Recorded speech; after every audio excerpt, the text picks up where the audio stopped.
Bonjour à tous les amis, j'espère que vous allez bien. On se retrouve aujourd'hui pour une nouvelle vidéo. Et aujourd'hui, comme vous le voyez à côté de moi, on essaye un SUV, ou plutôt un 4x4, puisque aujourd'hui on est en 4 roues motrices. Et donc on va parler tout de suite du nouveau Nissan X-Trail.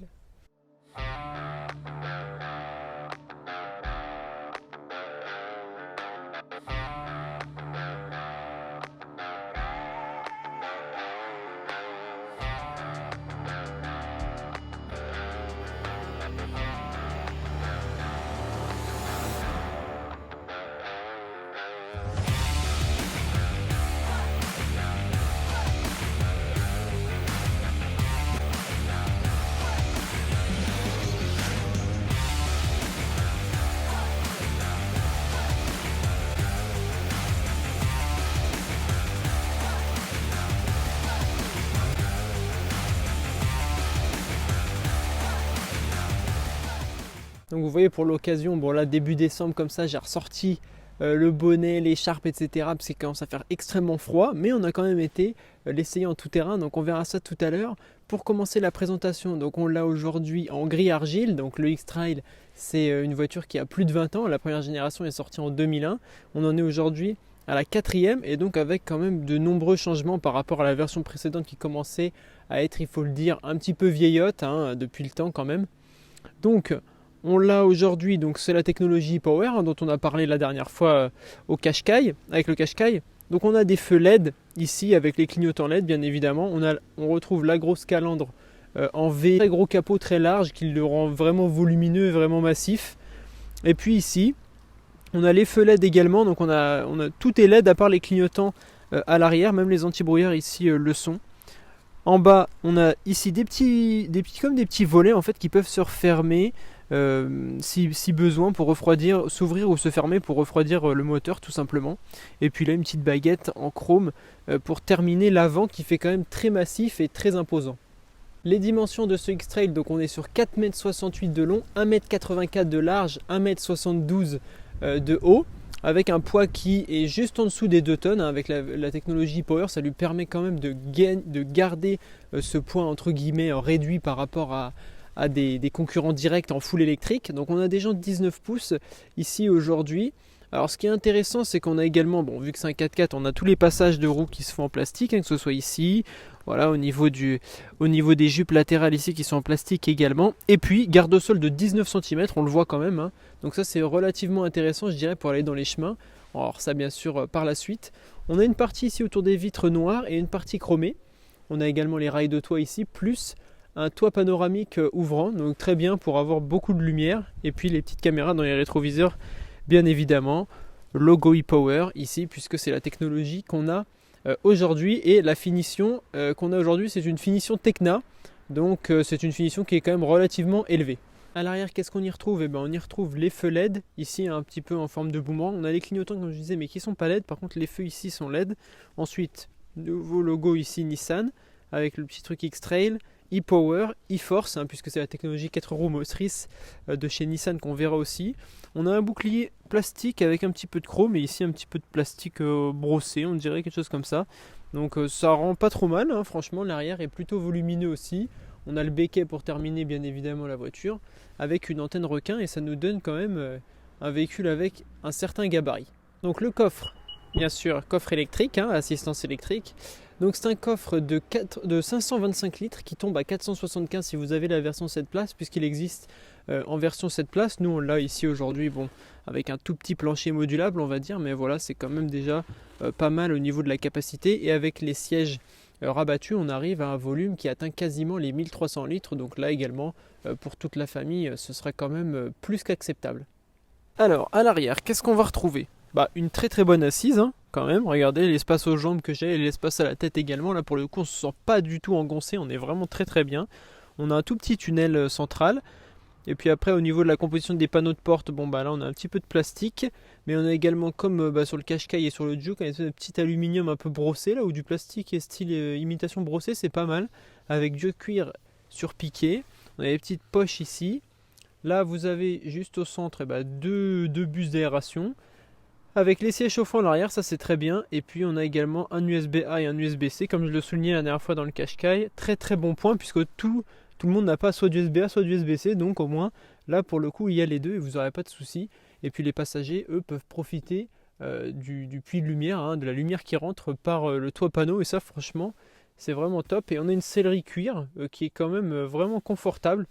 Ici on sent bien quand même que le confort a été travaillé sur ce X-Trail par rapport à la version précédente. Alors il y a un truc que j'ai trouvé sympa aussi dans le X-Trail, c'est que vous pouvez faire ça, c'est-à-dire que hop, vous avez plusieurs inclinaisons de siège en fait, donc très droit ici, et en fait après vous pouvez tout simplement le rebasculer. Et puis également ce que vous avez là, hop, vous voyez, là on voit les différents degrés d'inclinaison des sièges.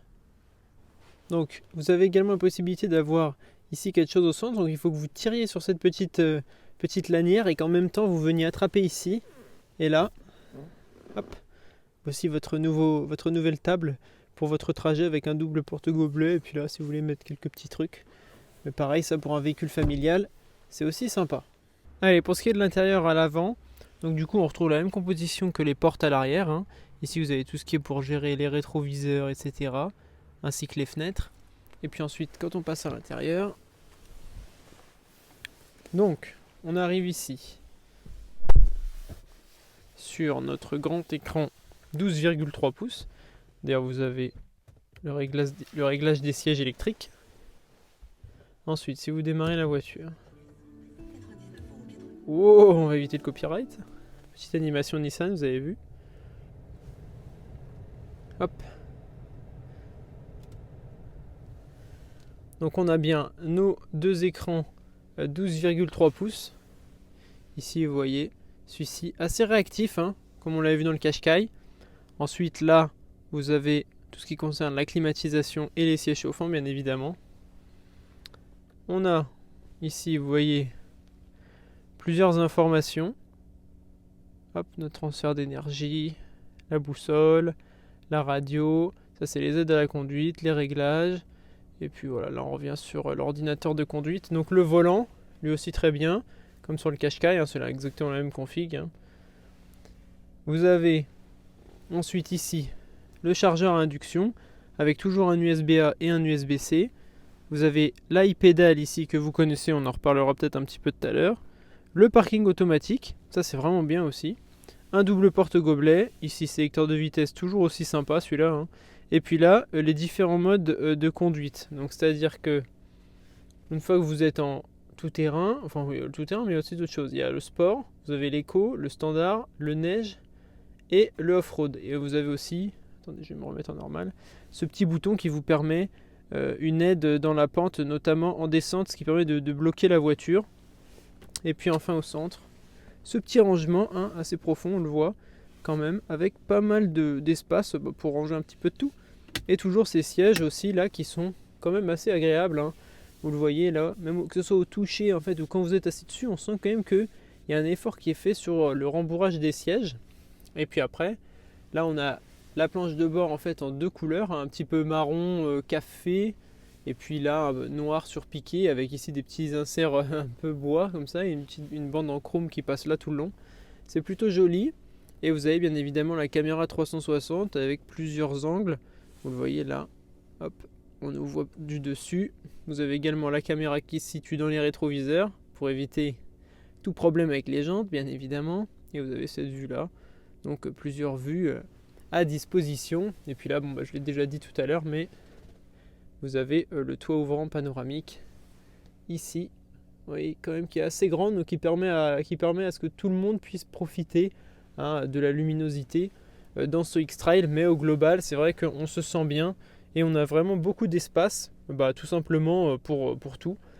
Et puis quelque chose que je voulais souligner aussi, c'était ça. Vous voyez un petit peu une console un peu flottante là, puisque vous avez des rangements là-dessous, plus le fait que les portes s'ouvrent à 85 degrés, donc ça aussi c'est très important. Et donc c'est bien pour tout ce qui est chargement, ou alors même avec les enfants, des fois c'est plus facile pour sortir, vous savez, un cosy ou quelque chose dans ce style. Et j'ai oublié de préciser qu'on avait l'affichage tête haute qu'on voit au fond là-bas. Allez, c'est parti maintenant, on va essayer ce X-Trail dans la boue.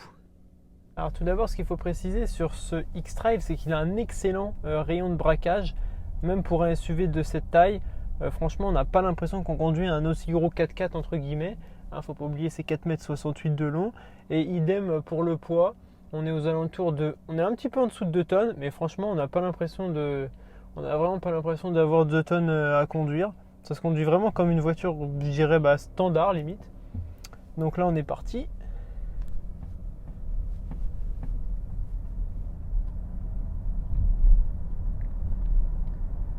Donc on va commencer un petit peu avec aller du chemin, je dirais. Hop. Bon, tout à l'heure, je ne vous dis pas, je roulais derrière un tracteur, c'était quand même un peu compliqué. Mais là, c'est bon.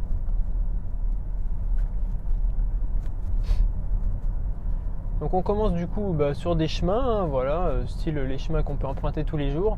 Donc il a à la fois cette vocation familiale, mais également je dirais qu'il a cette vocation à pouvoir faire un peu de franchissement. Pendant que je vous mets les plans, je vais vous parler un petit peu du off-road, parce que c'est ce qui nous intéresse le plus. Donc sur cette version du X-Trail en 4 roues motrices, donc on a le système e-Force. Alors qu'est-ce que c'est le e-Force? Donc c'est un système en fait qui va répartir l'adhérence sur les 4 roues. Par exemple, si vous avez à un moment donné une roue qui est en l'air et qui touche plus le sol ou qui glisse, en fait c'est le X-Trail qui va pouvoir vous redonner cette adhérence sur les roues, sur les différentes roues. Donc là du coup vous voyez que quand on croise quelqu'un, on peut se mettre facilement quand même sur le côté et repartir directement. C'est l'avantage quand même avec ce X-Trail. Alors le gros avantage qu'on va avoir par rapport à ses concurrents directs, c'est la souplesse et l'amorti de la voiture. Parce que honnêtement, on a un amorti qui est vraiment exceptionnel pour un véhicule de cette taille, et on a, malgré les jantes 19 pouces, un confort qui est vraiment limite exceptionnel. Franchement, c'est vraiment le top du top. Et donc vous avez avec ce système e-Force, donc comme je disais tout à l'heure, la possibilité en fait c'est le X-Trail qui va voir en fonction de comment la voiture adhère. Par exemple, s'il y a une roue qui est en l'air, etc., ou qui touche plus le sol, ou qui a plus d'adhérence, en fait c'est lui qui va rééquilibrer tout seul. Donc c'est ça l'avantage de ce système e-Force, et c'est ce qui fait sa force de ce système développé par Nissan, couplé au e-Power, donc qui est aussi un nouveau système développé par Nissan. Donc j'ai vu d'ailleurs que le e-Power avait fait beaucoup réagir sur la vidéo du cachet, mais c'est intéressant, c'est bien d'avoir l'avis de tout le monde. Donc continuez à me donner votre avis en commentaire à ce sujet-là, ça fait plaisir. Et d'ailleurs, donc on a essayé le X-Trail en version off-road. Je ne vais pas le faire là parce que je l'ai déjà fait, et maintenant là, en plus on a lavé la voiture. Mais pour vous dire quand même qu'on l'a essayé en off-road et il fait très bien le boulot. Alors bien sûr, vous n'aurez peut-être pas faire du franchissement avec, du très grand franchissement, mais honnêtement, sur du terrain quand même déjà assez escarpé, ça fait largement le travail. Donc avec ce nouveau X-Trail, c'est pareil, Nissan il voudrait revenir sur le devant de la scène, et je pense que c'est quand même assez réussi parce que l'ancienne version, comme je le disais en début de vidéo, elle commençait à faire un petit peu vieille, elle commençait à dater un petit peu, et là on se rend compte que Nissan a fait un très gros effort, tout ce qui est design, notamment extérieur, puisque ça n'a, je ne vais pas dire plus rien à voir, mais il y a eu un gros restylage, on va dire, de fait. Et puis on a toute cette partie motorisation avec le e-Force et le e-Power. Le e-Force c'est ni plus ni moins qu'une version 4x4, mais ça a quand même été développé par Nissan, donc tout comme la version e-Power. Donc lui par exemple il n'avait pas le e-Force, je crois, quand il est parti dans le talus. Mais donc voilà, non, c'est vrai que c'est une bonne voiture, et on s'y sent en plus, je dirais, confortable. Voilà, on est bien dans ce X-Trail. On est confortable tout simplement, vous voyez, on peut rouler, on est à 60-70 dans des chemins qui ne sont pas forcément toujours évidents, et pour autant on a un confort et un silence aussi avec la version e-Power qui est toujours très présent. Alors, je me suis dit que je vais vous faire une petite accélération puisque le 0 à 100 est annoncé en 7 secondes 2, donc c'est quand même relativement bien, SUV de quasiment 2 tonnes avec 213 chevaux, 525 Nm de couple, quand même j'étais assez stupéfait du couple que la voiture est là. Donc on va se faire une petite accélération. Allez, on va se mettre en mode sport. C'est parti. Hop. On va voir un petit peu ce que ça va donner. Allez, attention, c'est parti.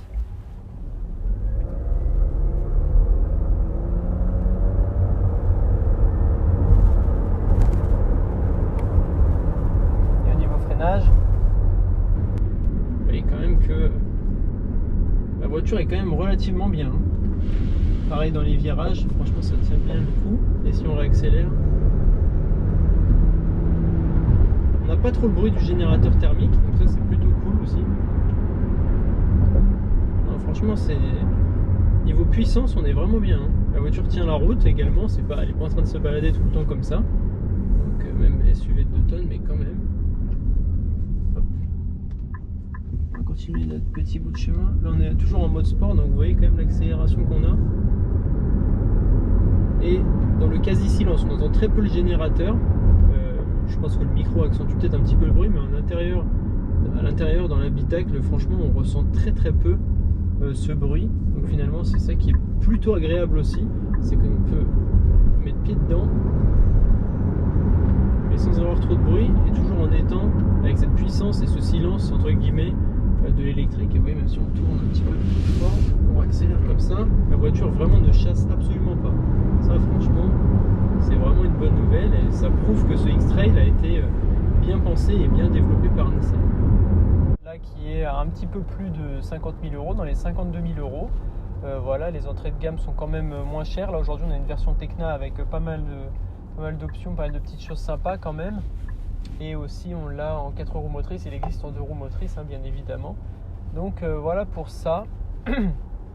Et donc, on va retourner sur une route un petit peu plus grande. On a toutes les aides à la conduite qu'on a d'habitude et qu'on a déjà parlé sur le Qashqai, à savoir le freinage d'urgence. On a le parking auto aussi, ça c'est cool quand même. On a également l'avertisseur d'angle mort, etc. Donc plein de choses qui sécurisent vraiment la voiture comme il faut. Pour ce prix, c'est vrai que j'ai envie de dire c'est un petit peu indispensable quand même. Mais c'est assez agréable d'avoir toutes ces aides également. Hop, donc là on est reparti. Donc je sais plus je suis en quoi. Non, je me suis remis en normal, donc c'est bon. Vous voyez, on a quand même en normal, on a quand même une bonne accélération et voilà, on a des reprises franches et tout. Ça vraiment, c'est vraiment le point positif, je trouve, c'est les reprises, le couple. On a les suspensions et la direction. Vraiment, c'est des points très positifs qu'on n'a pas forcément eu sur d'autres équivalents comme ça. Bien sûr en 100% électrique, hein, même si il y en a qui disent que c'est pas 100% électrique. La version e-Power est quand même une version électrique, même si elle émet du CO2, moins qu'une voiture thermique, mais plus qu'une 100% électrique, effectivement. Mais vous aurez quand même un petit malus à payer, un malus au poids sur ce X-Trail, à part si vous êtes une famille nombreuse et que vous avez il me semble que c'est à partir de 3 enfants, où là vous avez un abattement de disponible. Mais le malus au global est 1100 euros, je crois, quelque chose comme ça, donc c'est pas non plus très très élevé pour un véhicule de ce type là, on va dire, avec 200 chevaux en 4x4, c'est plutôt pas mal. Donc je voulais faire une dernière petite partie en ville quand même à propos de ce X-Trail, même si bon, on sait très bien que c'est pas son domaine de prédilection, mais bon, après tout, pourquoi pas. On va regarder un petit peu au niveau du braquage. On a une toute petite rue. Hop. On est bon.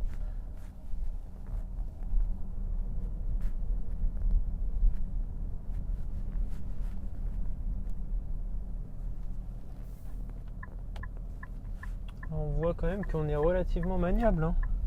Vous voyez, quand on passe là, hop, c'est dans les petites rues de Chartres et pourtant, on est au bord de l'eau là, c'est agréable. Donc on est relativement dans quelque chose de maniable, quoi. Alors au niveau de la conso, parce que je sais pas si on a parlé de la conso, c'est annoncé à 6,9 litres, mais bon, on va plutôt partir sur, bon là on a roulé, on est à 7,6 litres là, donc ce qui est plutôt pas mal hein, finalement. Donc on va partir sur ça. Là on a beaucoup roulé aussi, on a fait pas mal de plans, enfin voilà, on a roulé quand même. Il y a des moments assez forts aussi pour vous montrer un petit peu tout le panel d'équipement et l'accélération que ça avait. Mais sinon, je suis en train de bien redescendre. Hein. Vous voyez, depuis que je suis avec vous, depuis que j'ai commencé l'essai, je fais 43 km. Donc c'est plutôt assez indicatif sur ce que peut être la consommation de cet X-Trail. C'est vrai que je ne l'ai pas dit, mais il y a aussi, comme la dernière fois, hein, avec le Qashqai, vous avez le système de frein régénératif, soit avec le mode B, ici directement en tirant le sélecteur de vitesse vers nous, soit avec la e-pédale, hein, qu'on a déjà vu. Bon, moi je le redis, je suis pas forcément très fan de ce système. Moi j'ai déjà dit sur le Qashqai, je l'ai déjà dit sur d'autres voitures. Mais bon, après dans les commentaires vous me faites presque changer d'avis parce qu'à chaque fois je me fais engueuler parce que le système, si c'est très bien, il faut s'adapter. Et je pense que vous avez raison. Tout est une question de s'adapter et de prendre en main la e-pédale hein, finalement pour l'avoir en tant que frein et ne même plus se servir de la pédale de frein. Donc je crois que je vais suivre vos conseils dans les commentaires et je vais commencer à me mettre à la e-pédale sérieusement. Voilà, bah écoutez, on arrive à la fin de cet essai sur ce Nissan X-Trail. J'espère que ça vous aura plu. J'ai essayé de vous montrer un petit peu toutes les facettes. Un grand merci aujourd'hui au karting de Chartres déjà pour commencer, parce que c'est là-bas qu'on a fait l'essai en off-road avec la petite butte de terre que vous avez vue pendant les plans. Et donc ça nous a permis de montrer les capacités du X-Trail. Donc voilà, n'hésitez pas, je mets l'adresse en bas de l'écran, hein, bien évidemment. Allez-y, franchement c'est top, c'est tout neuf. Les cartes sont super sympas. Donc n'hésitez pas à aller leur rendre visite. Et comme d'habitude, un grand merci à Nissan Chartres pour le prêt de ce X-Trail. Bon bah voilà, on a fait Juke, Qashqai et X-Trail. On a fait toute la famille SUV encore présente chez Nissan. Donc ça aussi c'est vraiment bien et j'ai vu que le Qashqai vous avait plu. Donc j'espère que ce X-Trail vous plaira également. Et aussi Irae Auto sur tous les réseaux sociaux bien évidemment, Facebook, TikTok, Instagram, IRAE Auto. Voilà, n'hésitez pas à mettre le maximum de commentaires, le maximum de likes, continuez de vous abonner, la chaîne elle grandit tous les jours, donc ça fait super plaisir. Et voilà, encore une fois abonnez-vous, likez, commentez, partagez surtout. Et n'hésitez pas à me rejoindre sur les réseaux sociaux et nous on se retrouve très bientôt pour une nouvelle vidéo. Allez, salut!